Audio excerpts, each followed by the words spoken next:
Muy bien, chicos, damos gracias a Dios por un día más de vida y continuamos pues con el tema de estudios sociales y hablaremos esta vez sobre la administración de León Febres Cordero, que se dio en el año de 1984 a 1988.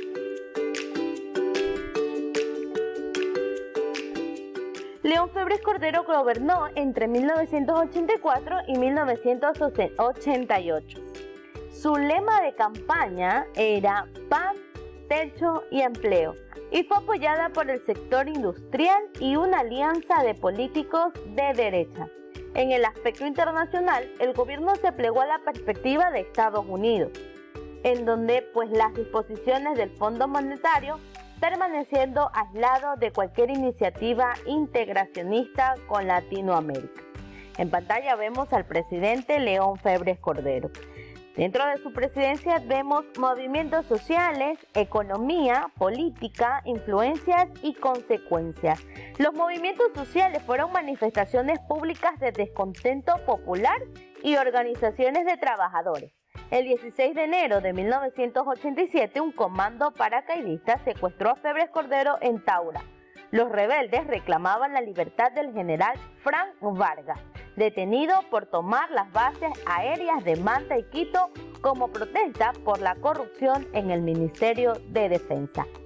En la economía, hubo la reducción de la participación del Estado en los procesos económicos, la liberación del comercio internacional y fomento de exportaciones no tradicionales, la fluctuación con el mercado del precio del dólar, la devaluación del sucre en varias ocasiones, la eliminación del control de precios y la supresión de subsidios en artículos y servicios básicos. En la política estuvo la concentración del poder en el Estado, el desconocimiento de actuaciones del Congreso, la ocupación de la Corte Suprema de Justicia, la represión de expresiones de descontento popular y la lucha contra el movimiento revolucionario Alfaro Vive Carajo. En las influencias estuvo la baja del precio internacional del petróleo, el terremoto en la Amazonía en 1987, la ruptura del oleoducto Lago Agrio Esmeraldas y la supresión de exportaciones petroleras por 7 meses. Dentro de las consecuencias más características encontramos el aumento del gasto público, el decaimiento de los sectores productivos excepto el exportador, el empobrecimiento de la población, la inflación del 60%, la calidad de vida deteriorada, las represalias a la oposición y la violación de los derechos humanos, entre otros. Al hablar de la administración de León Febres Cordero, nosotros también podemos diferenciar que a medida que el país avanzaba, también los ecuatorianos éramos cada vez más. La dinámica poblacional ha continuado un proceso de crecimiento. Entonces, el crecimiento, la urbanización y el envejecimiento de la población provoca que haya poca cobertura de educación y también haya la reducción de las diferencias de género. Entonces es así que la revolución o la evolución poblacional se resume en una manera de diferentes años. En 1979 había un total de 3.440.000 pobladores. El 41% estaba en la población urbana y el 59% en la población rural, teniendo una tasa de crecimiento del 2,7. Para el 2004 ya teníamos 12.900.000 habitantes, el 55% en la población urbana y el 45% en la población rural, con una tasa de crecimiento del 2,3%. En el 2010 llegamos a 14.483.499 habitantes, con el 66% en la población urbana y el 37% de la población rural, con una tasa de crecimiento de 1,9%. Luego de varias décadas de privilegiar el desarrollo urbano e industrial frente al rural y al agrícola, la relación poblacional de las dos zonas se ha revertido. A más de ser un síntoma de cambio del país, esta conformación tiene algunas consecuencias políticas. En la actualidad, la mayoría de los votantes son urbanos y las fuerzas de los municipios han crecido. Pero también podemos observar que hasta la actualidad no se ha vuelto a realizar un censo poblacional y de 14 millones podríamos llegar hasta 20.000. El Ecuador ha avanzado mucho en el crecimiento poblacional, pero también se ve allí en que se ha puesto más énfasis parte de los gobiernos en privilegiar a la población urbana. Muy bien, esto da paso a la administración de Rodrigo Borja Ceballos.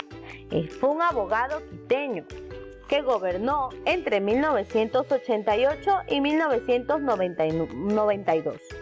El eslogan de campaña fue pagar la deuda social. En su gobierno se puso énfasis en acciones sociales. Por ejemplo, se realizaron programas para el beneficio de la niñez, gracias a los que 500.000 niños pobres desayunaban en las escuelas. Se crearon las redes comunitarias de atención infantil. Se aprobó el programa de educación bilingüe, español-quichua, y se impartieron programas de educación para adultos con el fin de eliminar el analfabetismo en el país. Asimismo, se tomaron algunas medidas de ajuste económico, pese a lo cual la inflación no se redujo y los precios siguieron subiendo. Allí hubo, pues, las medidas de ajuste. Hubo el ajuste de precios para el control fiscal y las devaluaciones graduables que equilibraron la balanza de pagos. Nuestro tema ahora es el levantamiento indígena. A pesar de la reforma agraria y a pesar de que la reforma agraria no se había aplicado de forma total, la situación de los campesinos y de los grupos indígenas y los afroecuatorianos se deterioraba. En mayo de 1990, por primera vez los indígenas, apoyados por la Confederación Nacionalidades de Indígenas del Ecuador, CONAIE, protagonizaron un levantamiento nacional masivo en reclamo al reconocimiento como grupos étnicos diferenciados en nacionalidades. Este levantamiento permitió consolidar al movimiento indígena como una organización política y puso en evidencia varias de las condiciones de marginalidad a las que estaban sometidos. Bien, nosotros fuimos testigos de uno de los levantamientos de la CONAIE.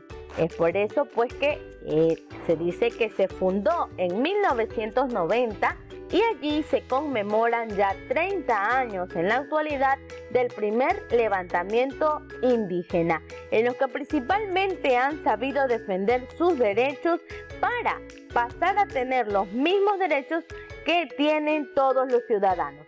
En el curso de las últimas décadas, los indígenas han quedado al margen y han sido reemplazados por envejecidas ideologías y tradicionales posiciones políticas, superándose rápidamente el indigenismo, que es el mejor de los casos, solo sirvió para denunciar de manera abstracta y subjetiva las injusticias sociales. Y aquí es donde viene tu tarea. Vas a investigar los diferentes levantamientos indígenas que se dieron desde 1960 hasta la actualidad y vas a realizar una línea de tiempo, 1960, 1970, 1980, hasta llegar al 2021. Allí vas a escribir cada uno de los motivos por el cual se dieron los hechos. Vas a realizar una línea de tiempo con los diferentes levantamientos indígenas que se han producido en nuestro país. Muy bien, esta ha sido la clase del día de hoy. Espero que realices la actividad como te la estoy explicando. Nos vemos la próxima clase.